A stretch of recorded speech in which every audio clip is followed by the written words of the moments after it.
A 58-year-old man with a history of gastric bypass walks into clinic with a strange story.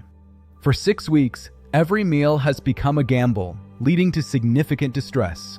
About 20 minutes after eating, he's hit with pounding palpitations, sweating, lightheadedness, abdominal cramping, and explosive diarrhea.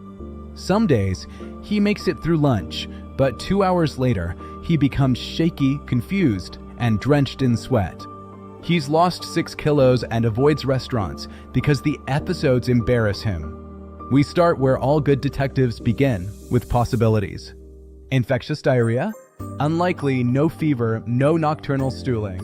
Bile acid diarrhea or post-spagotomy diarrhea fits the surgery history, but not the palpitations or flushing. Could it be SIBO? Perhaps, but why the vasomotor storm and late hypoglycemia? Maybe endocrine, an insulinoma, or adrenal crisis. Yet attacks are meal-linked, not fasting. We invite him for lunch on the ward. Pasta and juice. 18 minutes later, he flushes bright red, heart racing to 120, blood pressure falls, and within minutes, watery diarrhea. Glucose? 145 milligrams per deciliter. 2 hours later, he's diaphoretic, trembling, and his glucose plummets to 51 milligrams per deciliter. The sequence is clear: early vasomotor storm, late reactive hypoglycemia. We perform an oral glucose challenge.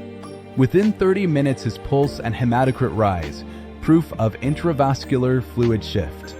By 2 hours, glucose bottoms out again. The picture is textbook: dumping syndrome, both early and late phases. After partial gastrectomy with Billroth 2 reconstruction, food bypasses the pylorus. Early dumping involves a hyperosmolar load leading to fluid shifts, causing tachycardia, flushing, hypotension, cramping, and diarrhea. Late dumping results from rapid glucose absorption, triggering an insulin surge and subsequent reactive hypoglycemia. Management starts with diet, small, frequent meals, and liquids between not with meals. Additionally, cut simple carbs, raise protein and fiber, and lie down briefly after eating. For persistent cases, acarbose can be used for late hypoglycemia and anticholinergics or antispasmodics for the early phase. Octreotide is reserved for severe, refractory disease. 2 weeks later, the patient reports marked improvement with dietary modification and acarbose. Weight stabilizes, confidence returns, and he eats without fear again. Timing is everything. Early, GI plus vasomotor surge. Late, reactive hypoglycemia. Diet is first-line therapy. Acarbose for late, octreotide for refractory. Always screen post-gastrectomy patients for nutritional deficiencies and gastric remnant malignancy. Dumping syndrome, dramatic, distressing, but completely treatable when you recognize the pattern.